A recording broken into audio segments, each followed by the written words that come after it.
Struggling, single mom saw her first love at an airport, not knowing he was now a millionaire CEO, and still lonely. The morning rush at the small airport cafe had barely begun when Olivia Harper tied her apron and took a deep breath. Her feet already ached from the early shift, and her hands were rough from constant scrubbing of coffee machines and dishes. She glanced at the clock, 7:42 a.m., and wiped her brow with the back of her hand. She moved behind the counter, the scent of fresh coffee swirling around her like a familiar lullaby.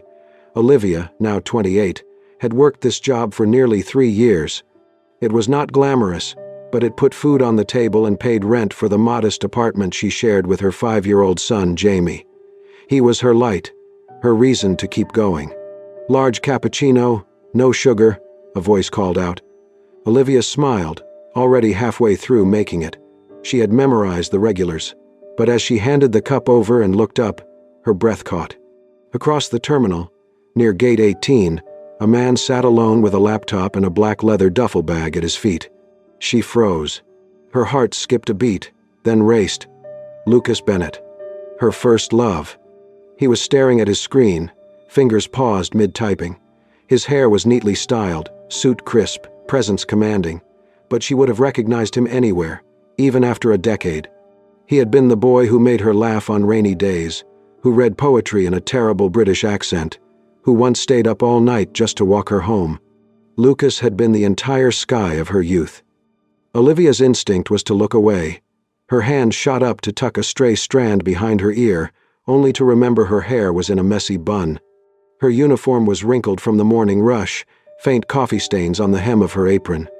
She looked down at her worn sneakers. Maybe if she kept her distance, he would not recognize her. 10 years had passed. People change. She surely had. She turned quickly, pretending to clean the counter, heart thudding. What would he think if he saw her like this? A single mom, barely scraping by in a faded uniform. But fate had other plans. An elderly man near the boarding area dropped his canvas tote bag, its contents, magazines, a pill bottle, snacks, scattered across the floor. Olivia didn't hesitate. She rushed over and knelt beside him. "Here, let me help you," she said gently, gathering the items and slipping them back into the bag. And that was the moment. As she looked up to hand the man his things, her eyes met Lucas's. Time froze. Lucas blinked. His hands dropped from the keyboard. The terminal noise faded as his gaze locked on hers. That face, those eyes, he would never forget them. For 10 years he had carried that image. The eyes that lit up when she spoke of dreams, the quiet strength they held when life got hard. And here they were again, still familiar, now heavier. "Olivia?" he whispered, barely audible. But she was already standing, heart pounding, avoiding his gaze. She nodded to the old man and turned away, walking briskly back toward the cafe, hands trembling. Behind her, Lucas remained frozen, the laptop forgotten. He remembered it all. The summer nights on campus, the tears, the laughter, the dreams they built together. She had been his anchor when he nearly flunked freshman year. His parents never approved of her, said she lacked ambition, came from the wrong kind of family. He had fought them, but when the scholarship to study overseas came, he had no choice. He left. No goodbye, just gone. She waited. He never wrote. Eventually, she stopped hoping. That summer, Olivia cried until her chest ached. Then, little by little, she learned to live without him. And now, 10 years later, same airport, same city, different lives. And yet, in a single glance, everything they buried rushed back, unspoken, unfinished, undeniable. Lucas took a slow breath, then stepped toward the cafe. He found Olivia behind the counter, wiping down a tray, her expression tired but focused. She looked up and saw him.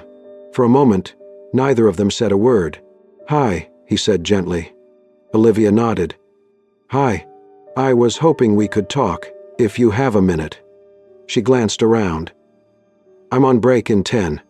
They sat at a small table near the window, away from the noise of travelers rushing past. The tension between them was clear, but there was something softer beneath it. A quiet familiarity. a shared history that neither had forgotten. "It's really been 10 years," Lucas said. "It has," Olivia replied, her voice low. He studied her face. She looked older, worn in ways that spoke of struggle, but stronger too, like someone who had endured more than most and kept standing. "So, how have you been?" he asked. Olivia hesitated, then took a sip of her lukewarm coffee. "I have a son, Jamie. He's 5. It's just the two of us." Lucas blinked. "You're a mom?" She nodded. "Yeah, I work here in the mornings, clean offices at night. It's not easy, but we manage." There was no resentment in her voice, only quiet acceptance. She didn't mention Jamie's father, and Lucas didn't press. "I'm not surprised you're still standing," he said. "You were always the strongest person I knew." She looked down, unsure how to take the compliment. Lucas wanted to ask more, but something stopped him. Instead, he noticed her attention shift when an older man near the terminal stumbled, dropping a plastic bag. Olivia stood up quickly, walked over, and knelt to help him. She handed him the items with a kind smile, then opened her lunch container and gave him half of her sandwich. Lucas watched from the window. From the way she tucked her meal away afterward, he guessed it might have been all she had. When she returned, he said nothing, but something in him shifted. "You haven't changed," he said. "You still think of others before yourself." "I don't know how else to be," she replied with a small smile. A few minutes later, Lucas checked his phone. His flight was boarding. "I have to go," he said, standing reluctantly. "Of course," Olivia said, her voice calm.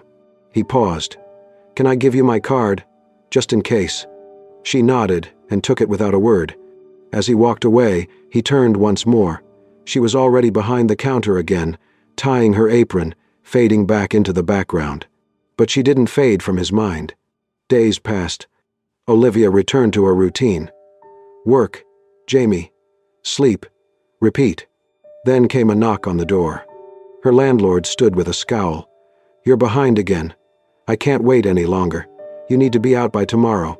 "Please," Olivia begged. "I just need a few more days." He shook his head. "I've given you too many chances." When the door slammed shut, Olivia leaned against it, tears welling in her eyes. She looked over at Jamie, playing quietly with his worn coloring book. That night, she sat at the edge of their small bed, trying to stay strong. Then her phone buzzed. "Lucas Bennett. I've been thinking about you and Jamie. I know it's sudden, but are you okay?" She stared at the message for a long time, unsure how to respond. The next morning, Olivia and Jamie stood on the sidewalk with a single suitcase and his stuffed rabbit. Her heart felt heavy, but she had no choice. A black SUV pulled up. The window rolled down, and Lucas stepped out. He saw the bags, Jamie clutching her hand, the quiet panic in her eyes. "Come stay with me," he said. "Just for a few days, until you figure things out. I'm not offering charity, just help, from a friend." Olivia looked at Jamie, then at the sidewalk beneath her feet. Her pride wavered, but her son came first. She nodded slowly. "Just for a few days," she whispered. Lucas smiled. "That's all I ask." And together, they got into the car, not knowing what would come next, only that they didn't have to face it alone. The first morning at Lucas's house was quiet, almost too quiet for Olivia. She had barely slept the night before, too tense in the guest room with Jamie curled beside her. The house was beautiful, modern yet warm, with sunlight pouring in through tall windows. It felt like another world. She kept waiting for someone to tell her they didn't belong. But by 6 a.m., Olivia was in the kitchen, sleeves rolled, quietly making scrambled eggs and toast. She moved carefully, trying not to wake anyone, but still making enough for 3. Old habits, she supposed. Lucas came down the stairs a bit later, surprised to find her already cooking. "I hope you don't mind," she said quickly, brushing flour from her hands. "Jamie's used to breakfast first thing." "I don't mind at all," he replied, smiling. "Smells better than anything I've made in weeks." As the days passed, Lucas watched the rhythms of Olivia's life unfold in his home. She rose early, packed snacks for Jamie, did laundry with music playing softly in the background, and read bedtime stories with voices and sound effects that made Jamie giggle uncontrollably. He noticed how she taught Jamie to write his name with such patience, how she praised his drawings as if they were museum-worthy, how, when she thought no one was looking, she closed her eyes for just a second longer, exhausted but holding everything together. Jamie, meanwhile, had taken a strong liking to Lucas. He followed him around the house, peppering him with questions. Do you really have 100 people working for you? What's a CEO? Can I be one if I still sleep with my dinosaur? Lucas answered every question like it was the most important one in the world. To Olivia's surprise, Lucas did not just let them stay, he quietly made their stay easier. One afternoon, she returned from a walk with Jamie to find the guest room rearranged. A small shelf now held children's books. A soft lamp glowed in the corner. In the kitchen, there was almond milk for Jamie and vegetarian dishes Olivia hadn't even mentioned she liked. She stared at the new additions, speechless. He never brought it up. He just did it. One evening, as the autumn wind picked up outside, Jamie grew quiet during dinner. His cheeks were flushed, and Olivia immediately knew something was wrong. By midnight, he was burning with fever. Olivia panicked. She paced the hallway, wet cloths pressed to Jamie's forehead, whispering soothing words through trembling lips. Lucas was there in an instant. He sat beside her on the bed, checking Jamie's temperature, calling the family doctor, reassuring her with quiet confidence. It's going to be okay, he said. We'll take care of him together. Together. That word wrapped around her like a blanket. All night, they took turns changing the cloths, keeping Jamie hydrated, whispering stories to calm him. Olivia's heart pounded with fear, but Lucas never left her side. By dawn, Jamie's fever finally broke. The little boy drifted into a deep sleep, chest rising and falling peacefully. Olivia sat beside the bed, hair messy, eyes swollen from worry. Her hands were still holding a damp cloth when she turned to Lucas. "Thank you," she whispered, her voice raw, "for being here when I was scared the most." Lucas looked at her, and something shifted in his chest. It was not just gratitude in her voice. It was trust. And in her eyes, he saw the Olivia he had once loved, only now stronger, fiercer, weathered by life but unbroken. He realized then that it had never really faded. Not the way she made him feel. Not the way she saw the world. And especially not the way she held her child with every ounce of love she had. He had left once. But now, sitting in the quiet of the early morning light, he knew. He did not want to leave again. The weekend brought a softness to the air, the kind that made everything feel lighter. Lucas suggested a small picnic, something simple and outdoors. Olivia hesitated at first, unsure if it was too much or too soon, but Jamie's eyes lit up at the idea, and that was all the convincing she needed. They drove out to a quiet park beyond the city. The leaves had begun to turn, fluttering gently from the trees as if nature itself was slowing down to take a breath. Lucas laid out a blanket while Olivia unpacked sandwiches, fruit, and cookies Jamie had picked out. Jamie ran ahead, chasing leaves and pretending he was a superhero. Olivia sat at the edge of the blanket, her legs crossed, her hair blowing gently in the wind. Lucas sat beside her, close but not too close. There was a calm between them that felt earned, fragile yet natural. After they ate, Jamie pulled something from his little backpack. It was a folded piece of paper with crayon marks peeking out the sides. "I made this," he said, holding it out to Lucas with pride. Lucas took it carefully and opened it. The drawing was simple. 3 stick figures under a bright yellow sundae, one tall, one with long hair, and one small, all holding hands. Above them were the words, written in blocky letters, "Mommy, me, and my CEO dad." Lucas looked up, surprised. Olivia's cheeks flushed. She reached out quickly, taking the paper back with a small smile. "He just likes the idea of you being important," she said. "You know how kids are." Lucas chuckled, but noticed how she folded the drawing slowly and slipped it into her bag instead of tossing it away. That evening, after Jamie was asleep, Lucas found Olivia at the kitchen table. The room was dim except for the light above the stove. Her fingers curled around a mug of tea, her gaze far away. He sat across from her. "I've been thinking," he said quietly. "You have experience, Olivia. You're smart, organized, I think you'd be great at the company. I could find something flexible, part-time maybe." She didn't answer right away. Then she looked at him with a sad smile. "I appreciate it, Lucas, but I can't." "Why not?" "Because it wouldn't feel like a real job. It would feel like a debt, like something I didn't earn." He leaned back, surprised. "It's not charity, it's because I believe in you. And that's exactly why I can't take it," she said. "I need to stand on my own, even if it's harder." He respected her answer, though it left a strange ache in his chest. Later that night, Lucas returned to the kitchen. Olivia was still there, staring out the window, lost in thought. "I need to say something," he said. She turned to him slowly. "I've had relationships over the years, some that lasted, some that didn't, but none of them ever felt real, not like it did with you. Since the day you left, I haven't truly loved anyone else. Not like I loved you." Her breath caught, tears welled in her eyes, but didn't fall. "You don't have to say anything," he added. But she did. "Lucas," she said softly, "I'm not that girl anymore. The one who laughed easily and dreamed big. I'm tired. I'm a mother. I've made mistakes. I've been left, lied to, broken." He moved to respond, but she shook her head. "It scares me, Lucas, because when I look at you, it feels safe again, and I don't know if I can trust that. I don't know if I can trust myself." She stood, cup in hand, and walked quietly down the hallway toward the guest room. Lucas remained at the table, the air thick with everything unsaid. He had opened his heart. She had opened her wounds. And somewhere in the middle of all that, something real had begun to stir. In the weeks that followed, a quiet rhythm began to form inside Lucas's home. He never pushed, never demanded anything from Olivia. He simply showed up. Whether it was helping Jamie with his reading, making Olivia tea when she looked tired, or giving them space when they needed it, Lucas was there, steady, present. Olivia found herself smiling more, laughing even.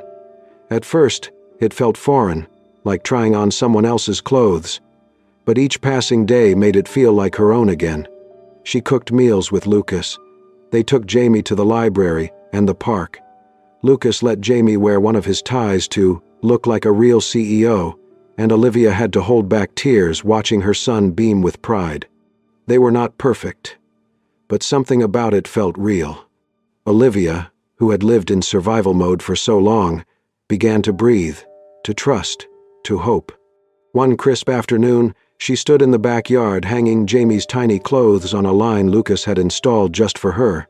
The breeze danced through her hair, and for the first time in years, she allowed herself to picture a future that was not gray and full of fear. She went inside to check on Jamie, who was building a fort in the living room with Lucas. The laughter echoing through the house made her heart swell. Just as she reached for her phone to take a photo, the doorbell rang. She opened the front door, still smiling, and froze. Standing there, holding a wrinkled baseball cap in his hands, was Derek. Her breath left her body.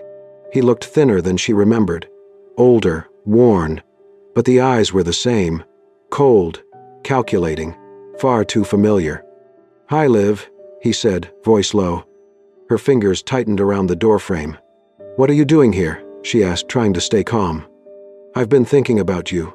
About the boy," he said, glancing past her shoulder. "I know I made mistakes, but I've changed.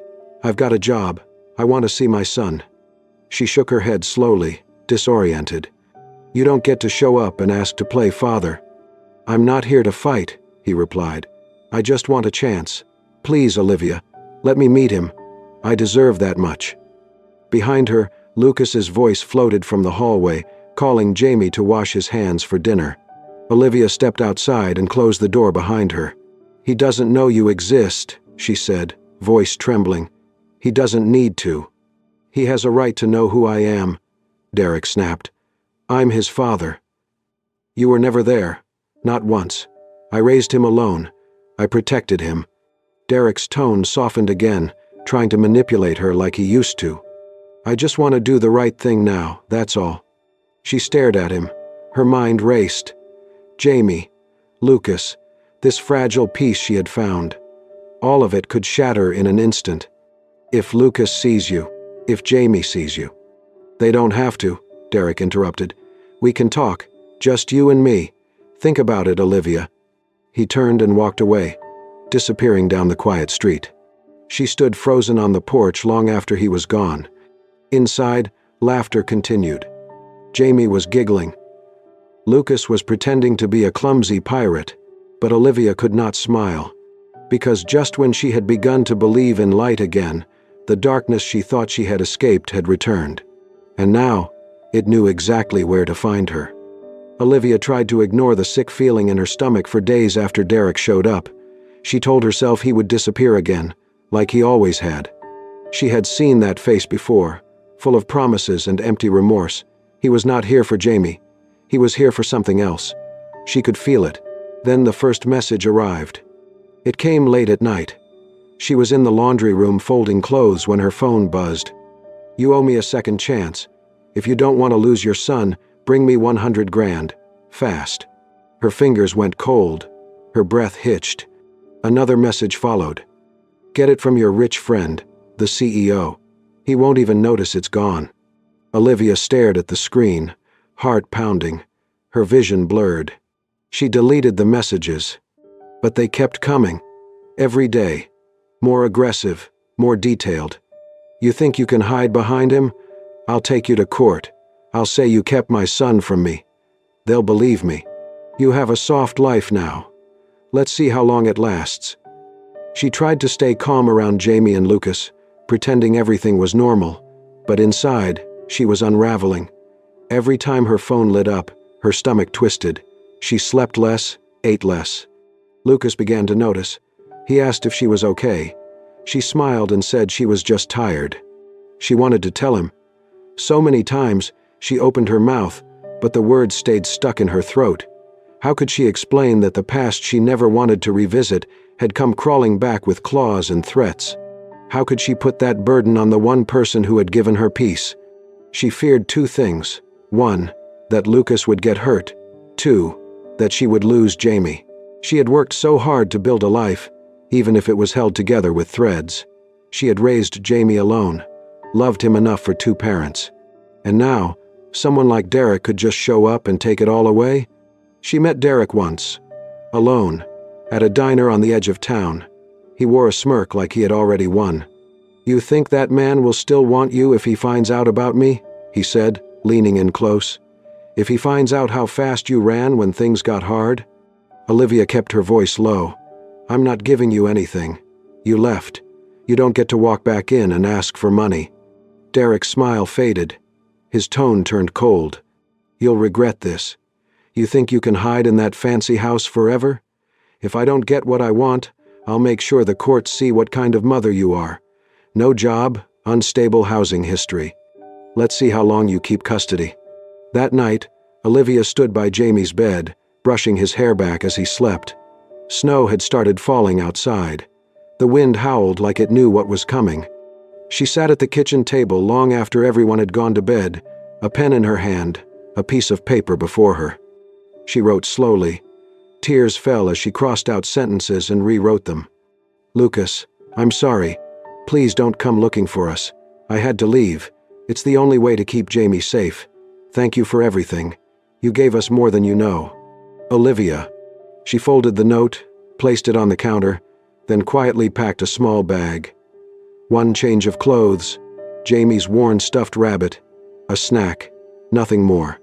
She lifted Jamie from his bed, wrapped him in a blanket, and pressed a kiss to his forehead.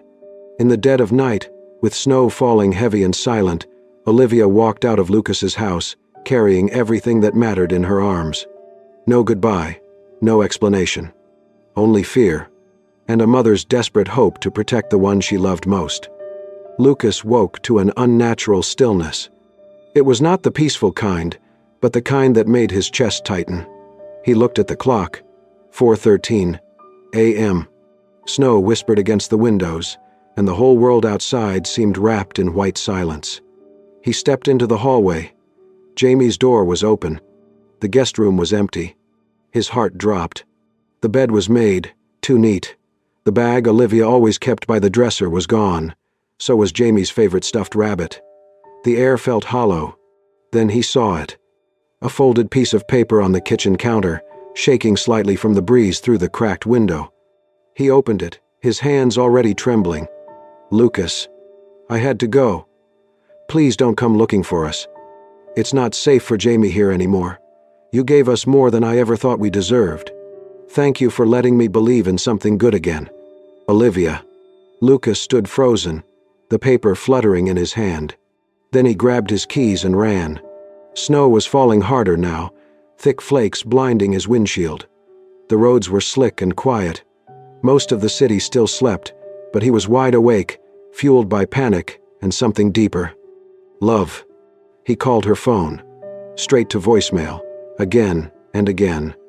He tried the nearby shelters. Nothing. The 24-hour diners. Nothing. By sunrise, he had been to 3 bus stations and 2 train depots. His knuckles were red from gripping the steering wheel.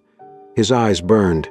At the last station on the edge of town, he rushed inside, heart pounding, and there she was. Olivia sat curled on a bench near the far wall, clutching Jamie tightly against her chest. Her coat was thin, her cheeks pale. Jamie's head rested against her shoulder, his small body wrapped in a worn blanket. Lucas stood still for a moment, just staring at them. Then he walked over and dropped to his knees in front of her. She looked up. Her face crumpled. "I'm sorry," she whispered. "I didn't know what else to do. He threatened to take Jamie. He wanted money. I couldn't drag you into it." Lucas reached out, gently placing his hand over hers. "You were never dragging me," he said, voice thick with emotion. "I want to be in this. All of it. You, Jamie, the past, the mess. I don't care." Tears slipped down Olivia's cheeks. "I was so scared," she said. "I thought if Derek found out about us living with you, he'd ruin everything. I thought if I stayed, I'd end up losing Jamie, or you." Lucas shook his head. "No one is taking Jamie, and no one is taking you from me either." She opened her mouth to protest, but he leaned closer. "I love you," he said simply. "I love your strength. I love the way you care. I love the way you look at Jamie like he's the whole world. I love him too." Her breath hitched. "You don't have to protect us alone anymore," he whispered. He pulled her and Jamie into his arms. For a long time they said nothing, just held each other while snow fell gently against the windows behind them. Later that morning, Lucas made a call. By noon, a lawyer sat with him in his office, reviewing every message Derek had sent. The threats, the demands, the history. Lucas filed for legal action against Derek, pressing charges for blackmail and harassment. He hired a family lawyer to ensure full protection for Jamie. The battle ahead would not be easy, but Olivia was not alone anymore. For the first time in years, she felt like someone was standing between her and the storm. That night, as Jamie slept safely in a warm bed, Olivia sat beside Lucas on the couch. She leaned her head on his shoulder, eyes closed. "Thank you," she said softly. He turned to her, brushing a strand of hair behind her ear. "You don't ever have to thank me for loving you." She looked at him, eyes full of both relief and disbelief. "I'm still scared," she admitted. "So am I," he replied. "But I'm not going anywhere, and I won't let anyone hurt you again." She nodded, tears sliding silently down her cheeks. This time, she believed him. 1 year later, the garden behind Lucas's home had never looked more beautiful. Soft white flowers lined the aisle. Fairy lights swayed from the trees. Close friends and a few family members sat in quiet anticipation, their chairs arranged beneath the golden afternoon sundae. A gentle melody played from a string quartet in the corner. Then, all eyes turned. At the top of the aisle stood Jamie, dressed in a little gray suit, holding Olivia's hand.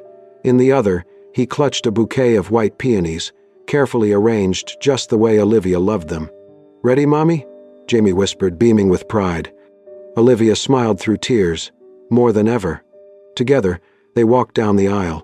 Smiles filled the garden, but Olivia saw only one face. Lucas. He stood beneath a floral arch in a navy blue suit, his eyes soft and steady. When he saw her, he let out a quiet breath, like he had been waiting to exhale for a whole year. At the end of the aisle, Jamie looked up and grinned. "Here she is, Dad." Lucas knelt down, eyes glassy. "Thank you, Jamie. That means everything. The ceremony was short, intimate, and full of love. When it came time for vows, Olivia took Lucas's hands in hers. Her voice trembled, then steadied. Thank you for loving me, even when I didn't love myself, for seeing something in me I thought was gone, for choosing not just the best parts of me, but the broken ones too. Lucas's voice was firm but full of warmth. I don't just choose you, Olivia. I choose the nights you got up when it was hard. I choose every moment that brought you here. I choose Jamie. I choose our family. Today, tomorrow, always. When the officiant pronounced them husband and wife, the garden erupted in applause. Jamie jumped up and wrapped his arms around them. Group hug, he giggled, and everyone laughed.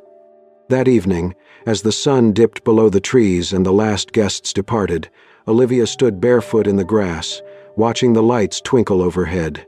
Lucas came up behind her and wrapped his arms around her waist. This doesn't feel real, she whispered. It is, he murmured. And it's just the beginning. He reached out his hand. Come on, let's go home. Jamie stood waiting on the front porch, holding both their hands as they approached the steps of the house they now shared. Their home. Their sanctuary. Together, they walked toward the open door, hand in hand. The past behind them. A new chapter ahead. As they stepped into the doorway, the light spilled across the floor, warm and golden, lighting the way forward. Not perfect, but full of love. And finally, whole. A story that began with heartbreak had ended with healing. From a crowded airport to a quiet garden, from fear to forever, Olivia, Lucas, and little Jamie found more than a home. They found a second chance at love, trust, and belonging. Because sometimes, life brings people back into your world not by accident, but by fate. And when it does, all you have to do is open the door.